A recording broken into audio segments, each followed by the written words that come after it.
Olá pessoal, Carol por aqui. No vídeo de hoje eu quero falar para vocês sobre os 5 erros mais comuns na carreira de gestão de produto, tá? Provavelmente você já passou por algum, eu já passei por ele sim. E aqui é muito para ajudar você que está começando na carreira ou que você já está experiente na carreira a não cair nesses erros. Primeiro de todos aqui, ignorar dados relevantes. O que isso quer dizer, Carol? É um dos erros mais frequentes, mais comuns que acontecem, seja você atuando como PO, como PM, como APM, GPM, Rushables da vida. Você está atuando na área de gestão de produto, até gestão de projetos. E aí você negligencia alguns dados. Né? Dados cruciais, ou você deixa a área de dados apartada, ou você não traz ela, não envolve ela nos processos desde o início ali com o discovery. Então, um exemplo aqui, imagina que a gente vai lançar uma funcionalidade agora, vamos botar uma nova funcionalidade dentro de um aplicativo, sem a gente analisar o comportamento dos usuários, sem olhar um Hotjar, um mapa de calor, sem olhar os dados do GA, do Google Analytics dele, sem entender o comportamento daquele usuário, tá? E sem entender as métricas de engajamento, as métricas já existentes que corroborem para a gente lançar aquela funcionalidade. Nós estamos no escuro. Nós estamos com um viés ali do meu achismo, do achismo de alguém que está querendo implementar aquilo, tá? Então, sem dados sólidos, as decisões elas acabam sendo baseadas na minha intuição, no meu feeling, no meu top-down. E eu levo um resultado que às vezes é desfavorável. Às vezes aquela funcionalidade que eu passei tanto tempo trabalhando para entregar não era o que o meu usuário queria. E acontece muito, tá, gente? Tá? Imagina que a gente subiu essa funcionalidade ali no e-commerce. Só que o usuário ele não queria aquilo, então ele não adere, ele não tem taxa de clique, ele não mexe no ponteiro. Eu tenho uma baixa adesão e uma insatisfação. Então gastamos esforço, gastamos tempo, gastamos desenvolvimento para algo que não era necessário, que não era o que o usuário realmente precisava.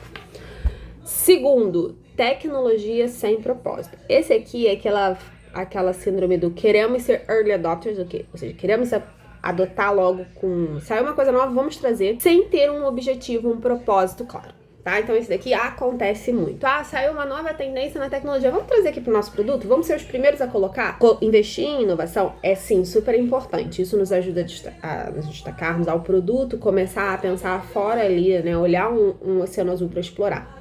Mas, se a gente não traz essa inovação ligada com o que meu usuário precisa, eu tô desperdiçando recurso. Imagina se eu tenho um aplicativo de entrega e eu tô começando a olhar inovações voltando para pensar aqui para a parte de pagamento, sei lá.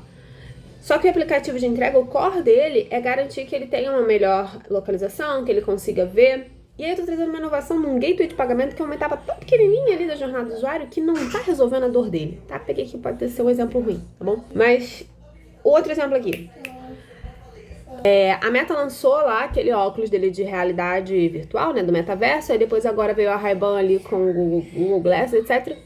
E beleza, vamos trazer isso pro nosso produto. Dá um exemplo, né, você trouxe aqui um óculos de aquele realidade aumentada, metaverso, para um aplicativo de entrega. Cara, o que isso vai te ajudar nesse momento? Realmente trazer esse óculos de realidade aumentada, vai facilitar o teu usuário? Ele tá precisando de quê, basicamente? Ele precisa melhorar um outro nível de experiência. Então, quando a gente começa a buscar a tecnologia apenas por buscar a tecnologia e inovar sem propósito claro, é um dos erros que a gente fica naquela... Cara, eu estou inovando, mas você não tá mexendo no ponteiro, você não tá mexendo ali nos seus objetivos chaves, você não está trazendo uma maior satisfação para o usuário. Então, muito cuidado com essa vaidade de achar que você está olhando para a inovação, mas aquela inovação ela não está servindo para nada para o teu usuário, beleza? Terceiro, gente, esse daqui é para você, pessoa de produto, junto com a pessoa designer, o product designer ali. Design desconectado do usuário, não faça isso, tá? E é um erro comum. Ainda mais quando a gente não empodera o time de design. O time de produto acha que o time de design está abaixo dele, tá? Acontece com frequência, tá bom, gente? Diz que não acontece não, mas acontece sim. É bem comum, e não vem dizer que não é, porque é sim. Poucos são os casos onde a gente tem empoderamento da área de design, parada ali da área de produto e os dois trabalhando juntos, tá? Em alguns casos, e eu vejo isso muito também onde eu trabalho, a área de produto acha que está mandando na área de design. E o que isso gera? O design é uma parte fundamental do produto. às vezes ele acaba sendo negligenciado porque a gente não dá espaço para eles olharem. Então, fazer aquela análise, primeiro ponto lá, fazer uma análise de dados, olhar o Hotjar, olhar as informações do usuário, fazer uma coleta com usuários, fazer uma entrevista com usuários. A gente não deixa a área de design fazer o trabalho dela, que é trazer insumos para o que a gente precisa priorizar e melhorar em relação à jornada do usuário. E aí, quando a gente conecta o design do usuário, a gente acaba fazendo, por que você mudou a cor desse botão? Por que você mudou a posição? Não, porque um diretor pediu. Porque eu acho que é melhor. Então, quando a gente, de novo, está aqui, é o problema X pelo Y, né? A gente fala de design, mas no fundo é relacionado a dados, no fundo é relacionado ao que a gente precisa pensar melhor para o usuário. Então, a gente acaba criando, às vezes, quem nunca criou uma funcionalidade, uma interface que achava que era super intuitiva e os usuários não responderam como era esperado. Por que eles não responderam como era esperado? Porque não era o que eles precisavam, ou porque não estava tão óbvio, tão intuitivo da forma que eles queriam, tá? Então, um exemplo aqui. Temos um aplicativo de saúde, aquelas health tech da vida. E aí, nesse aplicativo de saúde, a gente está com uma interface um pouco complexa. A gente está percebendo que o acesso às informações ali, o usuário não está fazendo, tá? E aí, a gente resolve magicamente botar uma nova funcionalidade, sem entender que o problema por trás era uma melhoria, um ajuste numa tela, que se você tivesse ouvido do usuário que aquela tela ela não estava tão fácil entendimento, você faria um ajuste às vezes de taxonomia, às vezes de organização e hierarquização, ao invés de construir uma nova funcionalidade, tá? Então, não negligencie o time de design. E deixe que o design esteja conectado com o usuário e não com os achismos da área de negócio que pede algo, beleza? Aqui a gente vai para o quarto item, que é a falta de comunicação efetiva. Esse daí eu já acho que já cansei de falar sobre isso. Erros de comunicação acontecem, ainda mais quando a gente está aqui no papel de produto como ponte, né? Nós somos a ponte entre o que a área está demandando, e pode ser uma área de negócio, pode ser o usuário, e o que a gente está passando isso para o time de desenvolvimento para ser construído. Então, quando eu tenho diferentes ali equipes envolvidas, diferentes skills desenvolvidas, a gente precisa ter uma comunicação cada vez mais transparente, mais eficiente, mais direcionada, que assim, você tá entendendo realmente o que precisa? Porque aí a gente evita aquele, foi um erro de comunicação, desculpa, não era isso que eu devia... Eu não entendi isso. E isso acontece com frequência. Então, aconteceu recente com o produto, cara, desliguei esse final de semana. Uma funcionalidade que foi exatamente isso. A área de negócio veio com uma demanda, a gente pegou dados, mostrou. Só que quando eu olho, falo, cara, mas não era exatamente isso que queria que fosse feito.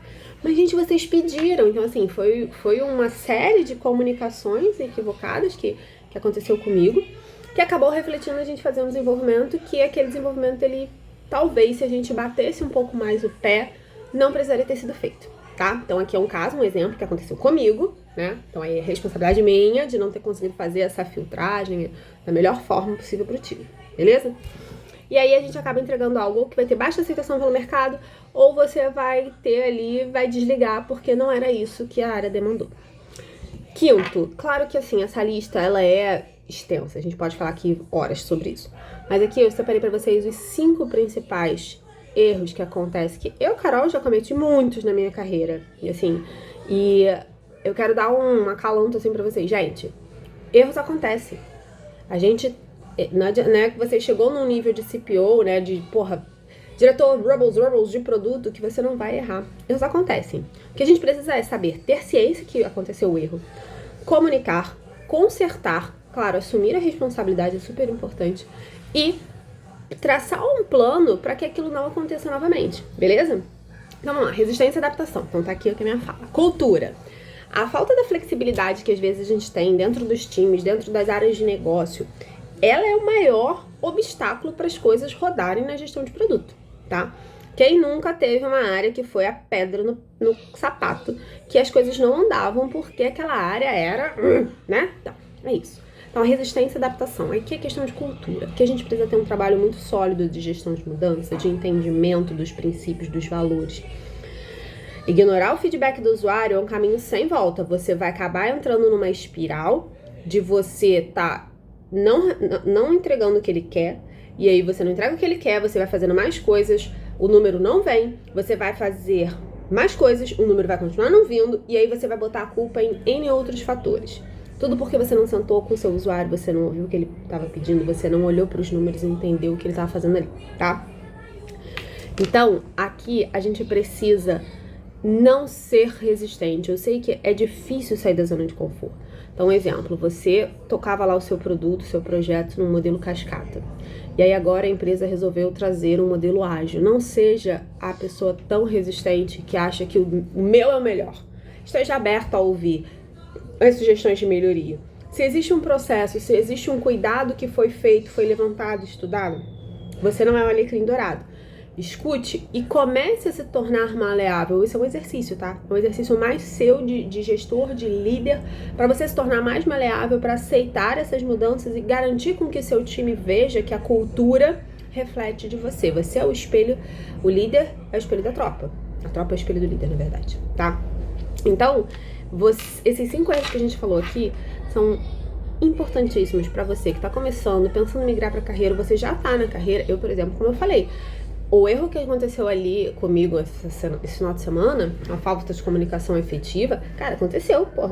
Tenho aí, cara, quase 15 anos de experiência e acontece, né? Nós não somos perfeitos, mas o importante é, identificou que o erro aconteceu, vamos pensar no plano para mitigar, vamos entender, vamos melhorar o nosso processo para que a gente proteja o produto e proteja o cliente, o usuário, desses erros, beleza? Então, eu espero que vocês tenham gostado. Lembrem-se de curtir o vídeo, compartilhar, comenta, diz aqui quais desses erros você já passou e quais foram os mais difíceis para você aceitar.